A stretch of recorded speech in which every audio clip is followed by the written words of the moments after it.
So let me welcome everyone to this version of Lunch and Learn. My name is Mary Ann Brody. I'm the Executive Director and a certified ACP educator at Crossroads of Caring. Today we have a group of faith community inclusion specialists from Heritage Christian Services to talk to us about bridge building and making connections uh, with a larger community, disabled community through inclusion. So I am going to allow them to introduce themselves and then we'll let you take it from there. Thanks for being with us. Patty, do you want to Sure. start?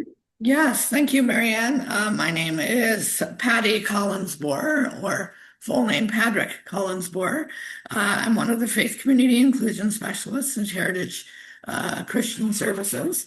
And as our title suggests, we help to connect the people we support with at Heritage Christian Services, who are individuals who live with developmental disabilities with faith communities of their choice. And I will ask my colleague Sherry to introduce herself and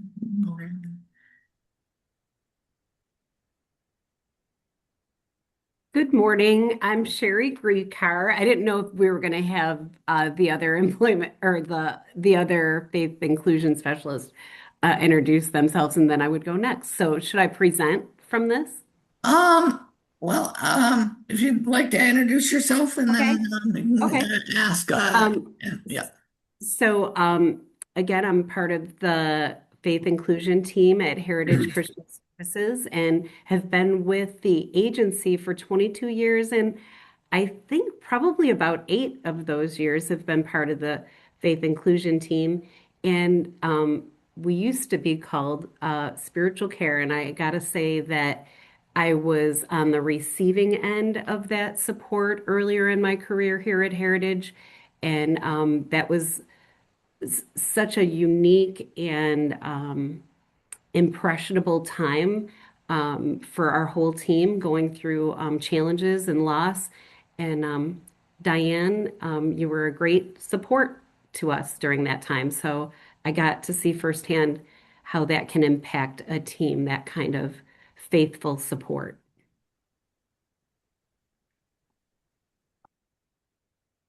Thank you, Sherry. And Matt. Okay. So my name is Matt Smeltzer, and I'm part of the Faith Inclusion team. And I've been with Heritage about 25 years in different roles, day heb, residential, and also in the spiritual care team, and now the Faith Inclusion team. And it's just a pleasure to be joining all of you. Thank you. And Diane. Hi, my name's Diane Sturmer. I'm just getting over a little bit of laryngitis, so you'll have to excuse me.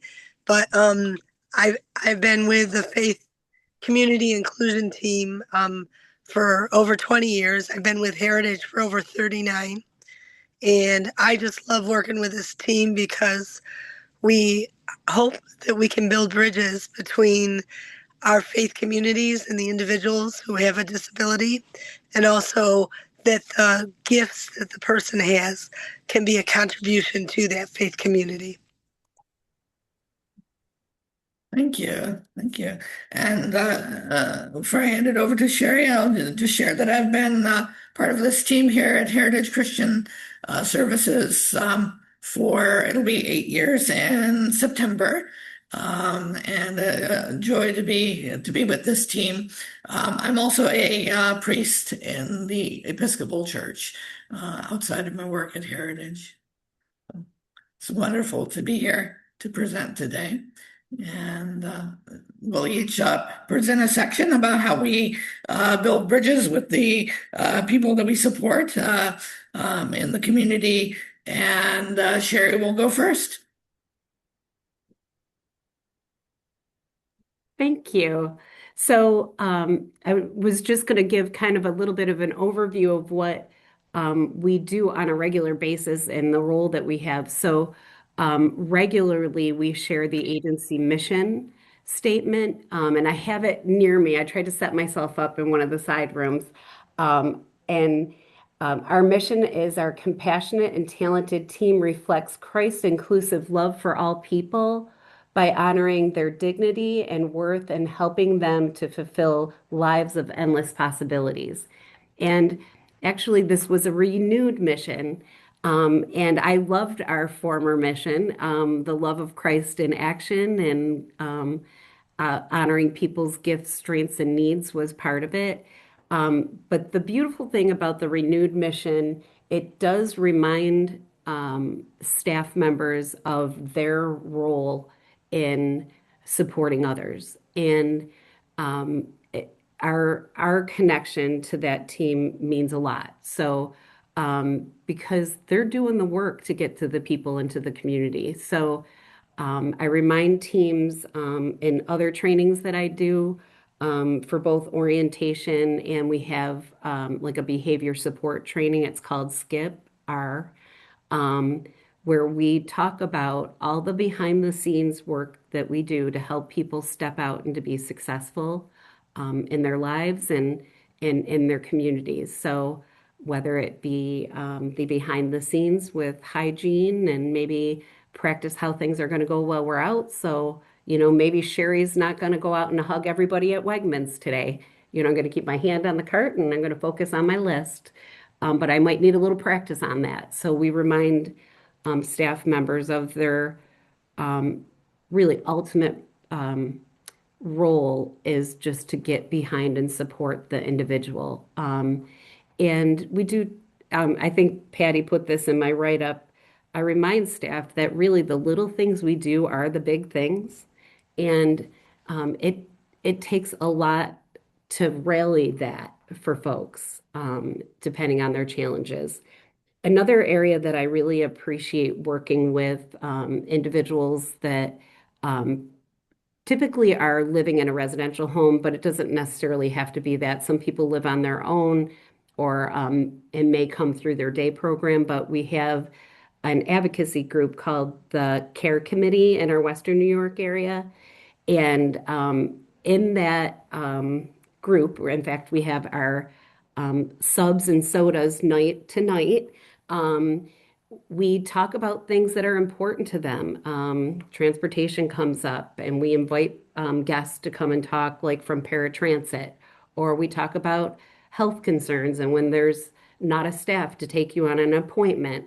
That was somebody who was living more independently, but she missed a really important foot doctor appointment, and we talked about problem solving. How can we set that up like to safeguard so we don't miss those important appointments? So um, I really enjoy all the aspects of our work. I always say we support people with the highs and lows and the fast and slows. And a lot of behind the scenes work happens before we even step out. So we're there as an encourager for that. And honestly, we're blessed to be able to connect with each other because we are solo flyers in our work to just encourage each other in this good work, to stay encouraged and, to keep going. So I don't know if anyone has any questions. I'm delighted to answer, or if you want to go to the next person. I'll be here though the whole time. Excellent. Thank you, Sherry. And next we have Diane. Share about building bridges. I think one of the most important things is for if you are a leader in a faith community, to know that we are on your team, that we want the person to be able to succeed and to be looked at as somebody who gives and contributes to the faith community. We know that there might be things that come up that we need to deal with if someone is too loud or maybe they move around too much during a time that's supposed to be kind of quiet and people are meditating or doing quieter things. But I think one of the biggest things I've learned in the 39 years I've been here is to really sit down and communicate, to talk to each other, to say, hey, if there's something coming up, let's talk about it together and let's try to look at solutions and ways that we can meet both the needs of the faith community as well as the individual. The focus isn't just on the individual, it's on the corporate body of Christ or whatever faith community it might be, whether Jewish, American Indian, whatever it might be. But it's a group effort together. One of the things that I love, and I hope you can hear my voice, is when I think about doing things in the community with the faith community, is that we look at how can we do things. If I'm a church member, how can I do things with that person that I'm working with, whether they're in a group home or they're in their own apartment, um, and not for them. A lot of times, groups of people with well-meaning hearts will come and say, "We want to do this for you." I recall a faith community that wanted to know all of our birthdays at Heritage Christian Services so that they could celebrate us. Well, we turned it around and said, if we're going to give you our birthdays, we want yours so we can celebrate you as well. We want it to be a two-way street. Another group of individuals wanted to support an outside organization called Climbing for Christ. We wanted to raise money so they could bring medical supplies as well as the gospel up into the mountains of, various places around the world. Well, we found out that the church that uh, 6 people were attending um, also had that same vision to help Climbing for Christ. So we opened up the home. We opened up the group home. I was near Easter, and we stuffed Easter eggs with toys and stuff for kids. We put on a walk and a basket raffle at a park in the local area together. And it was the best thing because they needed our big tables to stuff things and get things ready. We needed them because we wanted a partner in reaching out to this group together with each other. And we had a successful time together, promoting a walk. The individuals from the home started the Easter egg hunt for kids. They started the 5K for the adults. We all got to enjoy a meal together. And also, we were able to just take a big group picture of all of us together. And when it was presented later by the church in a newsletter, it wasn't about, okay, Blessed Hope has helped this group of people become involved in their community. It was Blessed Hope as a group, and they showed the picture of all of us were able to raise $1,500 for Climbing for Christ. So there's a big difference on how it's approached.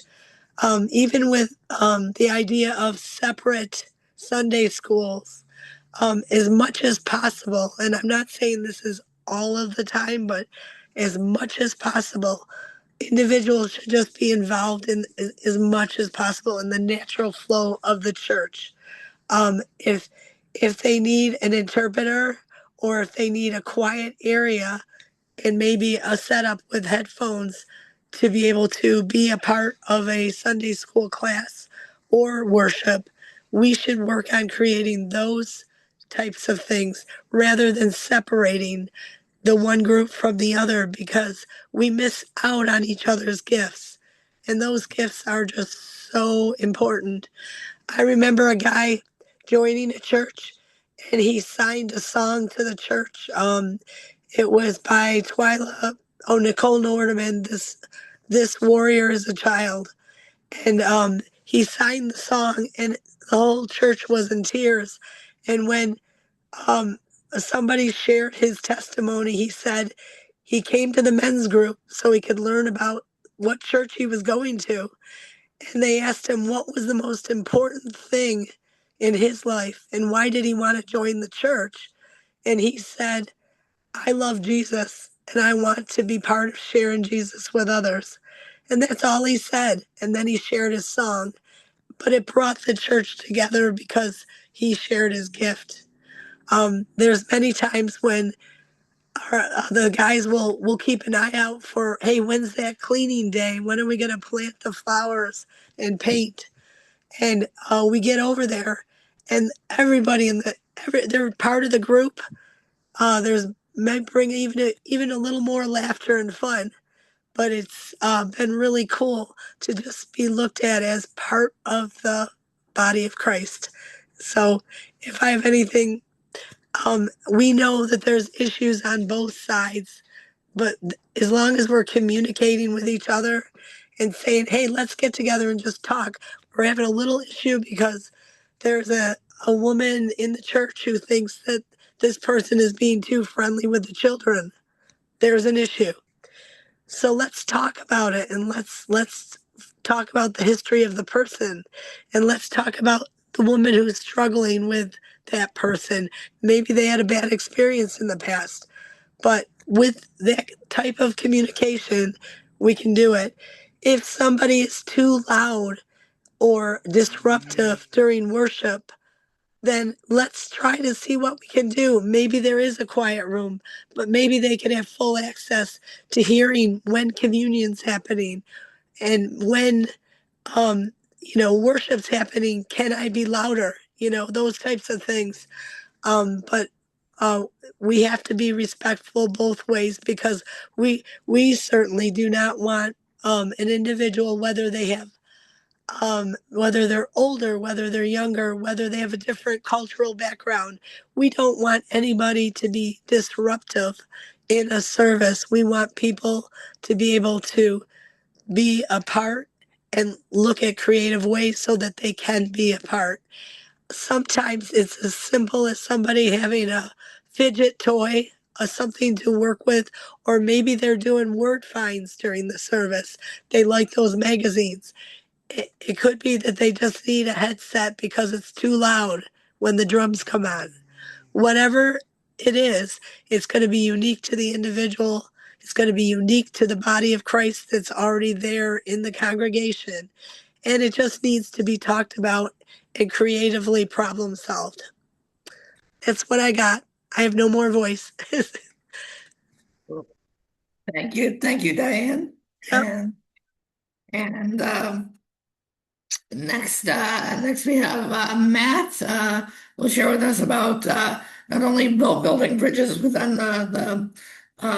the faith community inclusion team and with people we support, but with agencies in the community as well. So, Okay. So, Matt here. yeah, thank you again. It's a pleasure to be here. So, a little background, who I am and what I do. I mentioned that I am part of the faith inclusion team, and I've been with Heritage about 25 years. But I also pastor a church. It's called Grace Covenant Church, and I run a homeless shelter called Bethlehem Family Ministries.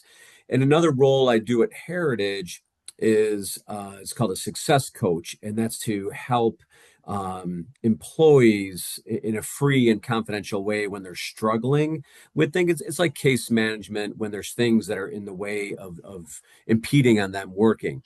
So all of these combined have really helped me a lot in just ministering to people. And so what I wanted to talk a little bit about today is that holistic approach in what our whole team does. I just wanted to talk about it just from my experience, but I'm sure each one of our team members can share many ways they do these same exact things. So typically when someone will come to us, it may be with one need that they're presenting. It could be that they're having this faith crisis, this certain thing, but very often there's other ripple effect things. There it could be things happening at home. There could be some food crises. There could be clothing. There could be just a lot of issues. And what I have done successfully a lot by the grace of God is able to connect people with other resources in the community that has helped them solve some of those issues. And it could be connecting them to agencies with food and clothing and shelter, things like that. And there's three areas that I just really want to touch on why I think it's so beneficial to approach it like this. Because, for one, it gives the individual more pillars to stand on. So rather than us just being the only pillar of support, if I can think creatively of ways to just give them other options. So if somebody said, Matt, I really need, let's just say, clothing. Maybe that's the thing, and please pray with me because it's a faith issue. But I'm just so depressed. My kids don't even have clothing, or maybe the individual that we're supporting feels embarrassed because he or she doesn't have clothing. So just using that one as an example, I could bring them clothing myself, but sometimes I've also connected them with maybe a ministry that is already doing that.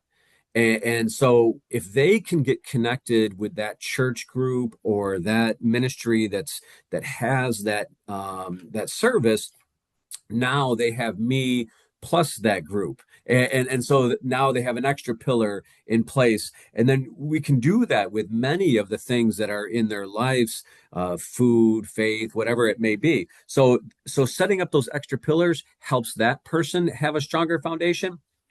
And I think it expands kingdom work. And what I mean by that is, rather than the spotlight just being on what we're doing, very often what we like to do when we're building community relationships is we don't care who is getting the credit. We just want supports to be out there, and we want the person to be serviced in a way that is best for that person and their family and whatever journey they're on. So if I can connect them to a church group, other community services, it expands what that agency is doing, but also connects them to those resources as well. And then there's also it fills a real practical need. And I think sometimes in ministry, we struggle with that because we want to assist with the spiritual, which is our utmost importance. But sometimes when we don't know how to address the physical, sometimes it feels like we're coming up empty, and it's really hard for us. And I'm reminded of a William Booth quote where he said it's hard for people to hear the gospel on an empty stomach. And so I try to look for ways to just always connect people to some of those physical needs as well, where it doesn't have to be just me, but I'm helping them in a way that's completely individualized just for them. It's not a cookie cutter example. I wanted to share just a quick example of what this could look like in a very recent way. So recently, this was like one of those God orchestrated moments. So I was just really amazed on how it worked out. I was bringing my son to a trail life group, which is like a Christian Boy Scouts. So I was bringing him to a church for a trail life meeting, and the pastor called me and he said, Matt, I'm at a loss. Someone homeless showed up to my church, and I don't know what to do.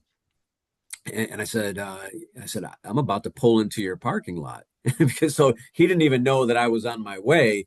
But I said, I'm about to pull into your parking lot. Have the person please just wait, maybe in an office. So after I got my son checked in, I went into the office. So I had this relation built with this pastor. So he knew if he was coming up empty, he could turn to me. Right. So I met with this person, but then I assessed what they needed. Then I connect them to, and this individual had a child with a disability and these other circumstances that made being homeless even more difficult. They couldn't just check into a normal shelter. They had a child with a physical and developmental disability. They didn't want to separate from the family. So they're really looking for ways to navigate this whole process. I was able to get them set up in a shelter, but then also through case management, able to get them services and advocacy to help them get additional supports. So already that was two supports that just happened and connected with that. Then through other resources, through the Salvation Army, I connected them with Emergency Family Services. So that got them connected with groceries every month, plus additional social work. So the family walked into this setting, and the pastor was coming up empty. He didn't know what to do, but he felt, even if I don't know, I know someone who may know. And then it just opened up the floodgates because we were just sharing just these resources. And by the end of this journey, the family was equipped with all of these different resources to help themselves and their child. Now they're in permanent housing. They have their own apartment. The son is in school with supports, but it really took a community. But largely, what my role was introducing them to these other services and just helping them in a really individualized way. So it was a really practical way of doing ministry, supporting the spirit, but also the physical needs as well. So what I would say in any faith community, sometimes if you don't know, I think all of us are just willing to be a resource, just to help you in any way that we can, just to point someone in the right direction. I always say if I don't know, maybe I'll reach out to someone that does. So thank you. Thank you, Matt. I'm gonna speak next about building bridges of the purpose and belonging between the people we support and within two organizations which are hosted by Heritage Christian Services that we work with closely as well. One is one is the Rochester self-advocacy group called the Rock Stars, and also the Greater Rochester Faith Inclusion Network. This is both groups that are hosted by Heritage Christian Services.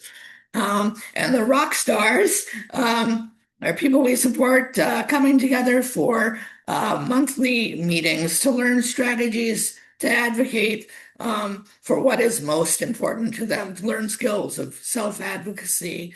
And that includes advocating for moving into supported apartments or independent living from a group home setting, to people learning to speak up for themselves at their life plan meetings about what they want to work on, what activities they want to work on, and how best they want to be supported, sharing the goals and activities they would like to do, and places they would like to go on vacation, and making sure that they have a voice and place at the table when decisions are being made for them and about them. It's when the people we support who live with disabilities oftentimes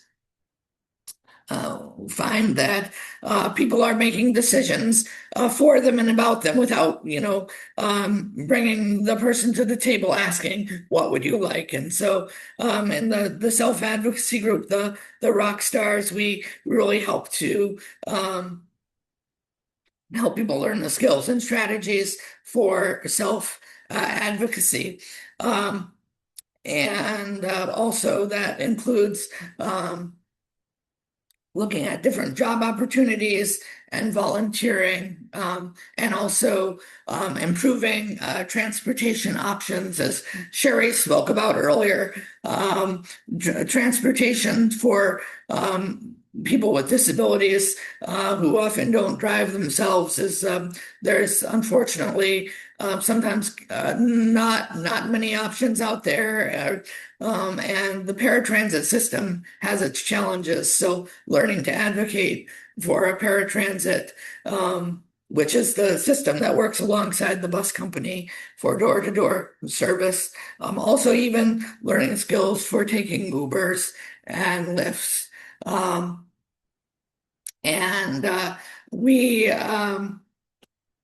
The self-advocacy group works with the Self-Advocacy Association of New York State, especially the Western regional group.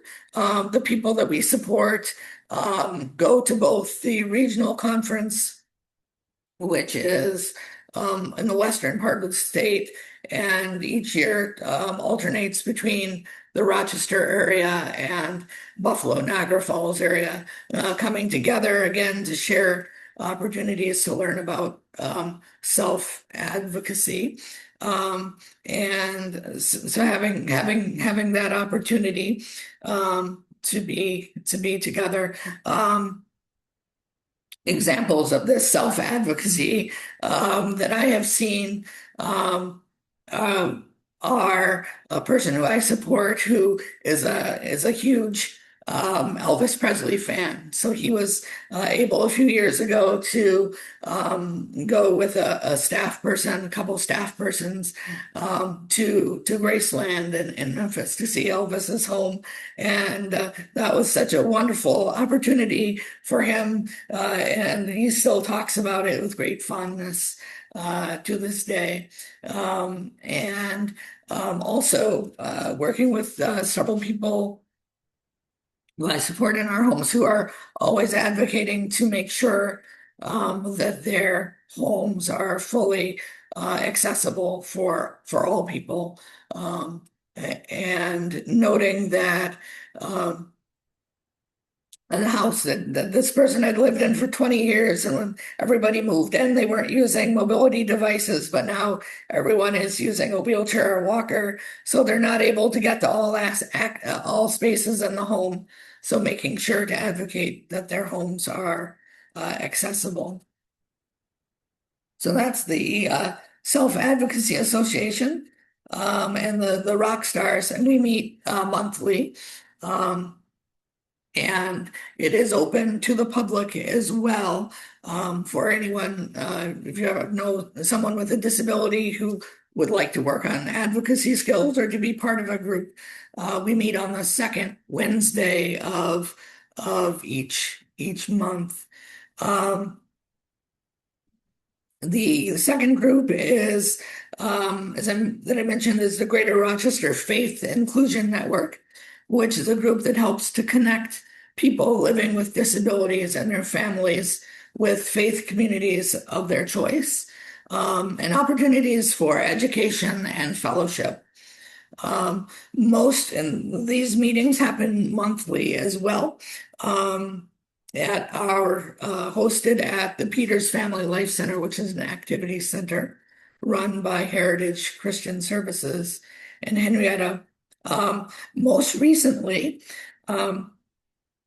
we had two people that we support that came to our meeting and shared what was most important to them about connecting with their faith communities. And one of the people spoke about the joy of recently being baptized in his community, and having that opportunity, and to share his faith journey during a church service. Also, always having the opportunity to participate in a Bible study, actually host a Bible study in his home, where the group comes and meets right there in the group home, and has the scripture study, provides refreshments. Again, food always brings people together. This individual talked about the importance also of being able to volunteer at a food pantry. And the other person who presented for us talked about the importance of being in community and being together and being welcomed to the church, being recognized right when he comes into the church and welcomed by name, and to be able to read all of the hymns and the scriptures, have them projected up on the at the front of the church, easily read, that can be easily read in big print. This person loves scriptures, and so shared a lot of his favorite scriptures with us, and loves Christian music. So to be able to share that with us, and again, the importance of being welcomed and recognized in church. So important for this individual, and so shared that with us that it's important to welcome all people as the body of Christ in church. And also the Greater Rochester Faith Inclusion Network, we've talked about the importance of full accessibility of our church buildings, making sure that buildings are accessible to all people, really incorporating the universal design of a building, making sure that there are, elevators, ramps, that all people have the access to a church building. And I've noticed that this is especially um, becoming important, um, not only as churches, faith communities welcome more people who live with disabilities to be fully um, fully belong and fully participating in the worship. But as longtime members are getting older, many older members are finding that they can no longer easily use a worship space. So those are some of the things that we talk about in that group as well. And again, our next meeting for the Greater Rochester Faith Inclusion Network is July 29th at 1 o'clock here at the Peters Family Life Center. So those are two areas of building bridges, but also within the community, but also tie into all of the work that we do here, specifically around the faith community inclusion. And next, I would like to invite our colleague Joe Starling, who has joined us. If you'd like to introduce yourself, Joe, and um, maybe share a little bit about some of the work that you do building bridges. Good morning, everyone. Can you hear me okay? Okay. Yes. My name is Joe Starling. I've been in this field working with people with intellectual and developmental disabilities for 25 years. Uh, I had a small break here with Heritage Christian Services, working with folks with intellectual and developmental disabilities, but also 6 years down in Tampa, Florida as well. Um, but on a visit coming back on vacation, just happened to be tackled by a couple of colleagues to let me know that the position was open again, so I jumped right on it. Um, Speaking of vacations, I was the culprit that had taken two of the gentlemen along with another staff down to Memphis, Tennessee to Graceland for the gentleman's vacation. It was something that he had been talking about wanting to do for a good 4 or 5 years. So we made it happen. We put things into plan and action and made it happen. He and another staff and another person that we support enjoyed the good old Southern food and hospitality. And again, like Patrick said, that they talk about it all the time. Another way um, that what we do with the community as well is one, first of all, it's important for us. Second, our day programs. I've had the opportunity to go alongside with some of the day programs when they go out in the community to volunteer. And some of the things that they do, they contribute to organizations such as Lollipop Farm and Meals on Wheels, picking up different routes to deliver meals, and also cleaning up some of the faith community congregations as well. Another thing, collecting clothing and other items for a second thought. That's our thrift store that we have through Heritage Christian Services, and even sorting out other items for teen pregnancies as well. We've also gone further and beyond just the United States. We've also have taken teams to Ireland. Uh, and that's with people that we support as well. They've gone to Ireland and they've come alongside some folks there at their day programs and just not just visiting the area, but also rolling up their sleeves and working along with them and coming back with great stories. And if Diane wants to expand on that, she can once I'm finished. Um, but the other place we've gone to is as well as Guatemala, and we've gone there for home buildings and for camps right around November. Just last year, the congregation I'm a member at Love Fellowship Worship Center, six of us connected with six here at Heritage Christian Services, and went to Guatemala to we built two homes. We visit several families. We distribute food and clothing. And we also had wheelchair distribution as well. And when everything was coming together, we didn't know how it was going to work out. But when we left to come back to the States, we knew that it was a success. And it wasn't on our behalf, it was on the behalf of being the hands and feet of Jesus. Um, And if Diane, if you want to expand on the other, I'm super brief today, but Diane, if you want to add to Ireland, you can. Also, before I say anything else, Sherry on our team is going this year. Matt Smeltzer and Patrick, we've gone before. Patrick's been once. Matt's lives there. And Matt and myself, we've gone several times.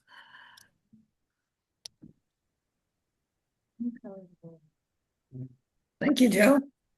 Joe, did you want me to add or no? Yes, add Oh, about just just Ireland. Ireland.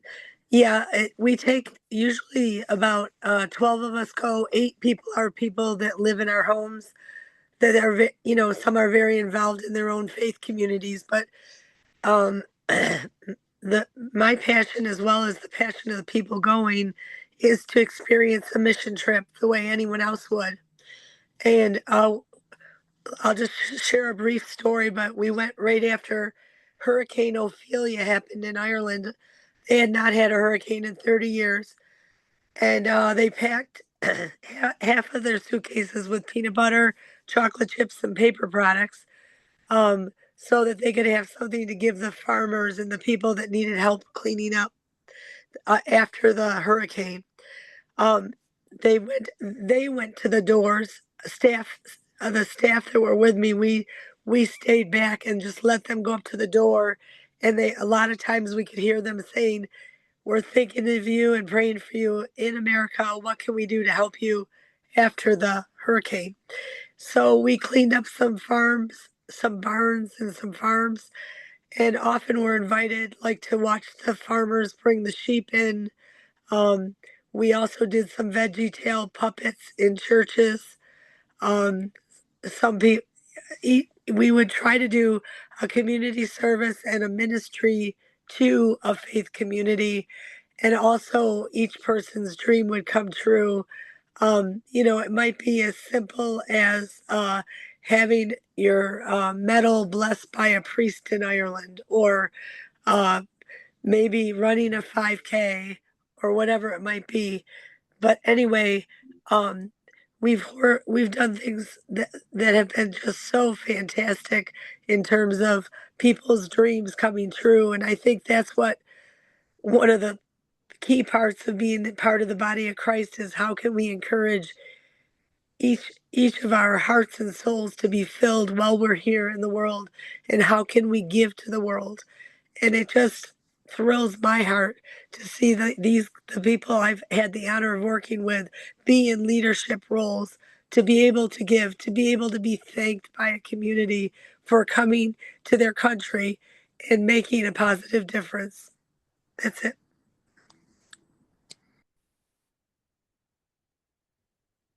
Thank you, Diane. Thank you, Joe.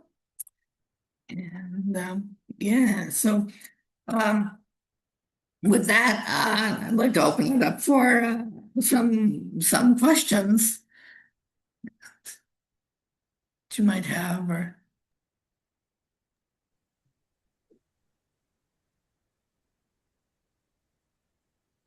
So I was just thinking that I met Diane in person when I was at Highland Hospital with a student, and there was one of your residents was in the hospital. And I wonder, what are the ways that you might connect with spiritual care in medical centers? Like when you have residents who are there, what are ways that you can connect? How can they be more of service to a disabled patient? What are the important things to remember? I don't know if anybody has any experience around that. I I just personally, the resources that are there in the spiritual care, um, the spiritual care office, um, they are so helpful because we might be there like every day with the family and with the person, and it's really nice to have somebody come in and check up on us, but also to check up on the family and the person. Um, Oftentimes we call them to ask if they have pet therapy in the hospital, if the person is someone who likes to cuddle with a dog or a cat. Um, we call them to say, is there any music? I'm sorry, there's a train going by too.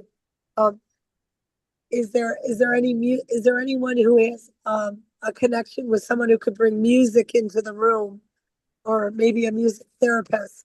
Um, we often use them as our partner. They're often our partner, so that that person who's in the hospital can really have the best experience while they're in there. Also, well, thank you, Diane, and also to add to that, we have Heritage Christian. We feel it's important that everyone that we support who's in the hospital um, has a staff person with them 24 hours a day to help advocate for them. And again, that connection of, connecting with us, with their house staff, with their families, with the medical staff, with the chaplains. And so that's the very important. I think that's one of the best things that I think the Heritage Christian does is to have a staff person with them all the time, but to connect with what chaplains and hospital chaplains can best support people with disabilities in the hospital is just really again to go in and meet the person where they are. Know that the person who um, you may be called to visit, they may communicate non-traditionally, but again, that's the opportunity to work with the staff person that is there with the individual, supporting them to maybe ask, what is the best way to communicate with this person to help them but again, just to I think at the very core, just to recognize that this person um, is is a human, is a person with needs in the hospital, and just to ask, what they need, and to if they're an adult, to make sure to treat them as an adult, and that I believe that is so important. Sometimes it's as simple as that person who's in the spiritual care department at the hospital coming in and seeing a staff who may have been in the room for 8 hours and just saying, "Hey, do you need a cup of ice water?" It's so simple, but it can make such a huge difference because maybe that staff can't leave the person. And if you come in and just say, "Hey, just want to check up on you. Do you need any, like, would you like some ice and water?" Or, something that you know is available from the nurse's station. Thanks, Diane and Patty. Um, I was curious too about when you are a person is thinking about going to a faith community, kind of what's your process of connecting? How does that connecting happen? I'm imagining that you don't just show up there. There has to be some kind of process so both parties know what they're expecting, right? Um, there we will often first it starts with the person we support to ask where they would like to go to church, and sometimes if there's a connection that's already been made through family. Um, we will continue that connection to ensure that staff can continue to assist that person to get to church. Um, but sometimes, so it's just that continuation. Sometimes the the church may have more questions about um, how do I best support this person with a disability in my congregation, and we're there to help answer those questions as well. Um, I would say that the process begins usually with the person we support wanting to come to the church, and then conversations starting organically out of that, rather than conversations happening before and then the person comes. Sherry or Diane or Joe, do you have I was just going to add to it, and I remember early in my, um, entering this role of supporting people with their faith communities and reaching out. I've done it both planned and unplanned. If it's unplanned, I'm usually dropping something off, like a goodie and a note of encouragement. And I thank you, Diane, for that, for teaching me that, like, sometimes it's just a simple thing that but you're extending an olive branch, if you will, just reaching out to, again, develop relationship, right? So we can be a resource to you, and that works both ways. So, but I thank you, Diane, for that because I could get a little too much in my head for pre-planning. But usually, if I have some extras of something or, want to share some encouragement, I may not call ahead. But if I need more communication, I'll schedule time. One nice thing I've seen from the faith community perspective is um, when new people came to the church during coffee time, either introduce the new family or the new person. And one time it was at South Forest out in Buffalo. Um, the church out back um, said, "Can this person come be introduced at our coffee time?" And we were able to tell the church, the people, about the person because she couldn't tell them herself, like what her favorite music band was, like, favorite colors, what she liked to do when she wasn't at work, all of that. And we had 10 minutes. That was it. But the next week, a woman who was listening heard her favorite band and brought her a t-shirt with that favorite band on it. And I'll tell you, belonging happened in that one week when that woman handed her the t-shirt.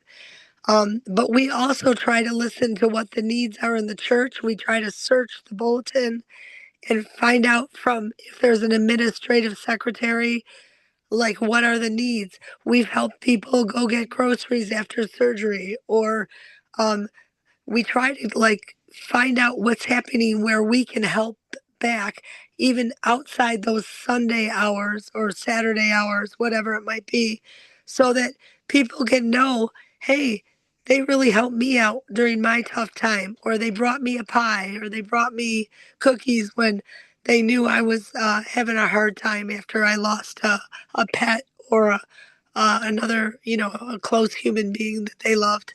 But anyway, just thoughts. Thanks, Diane. Well, we are about at our time.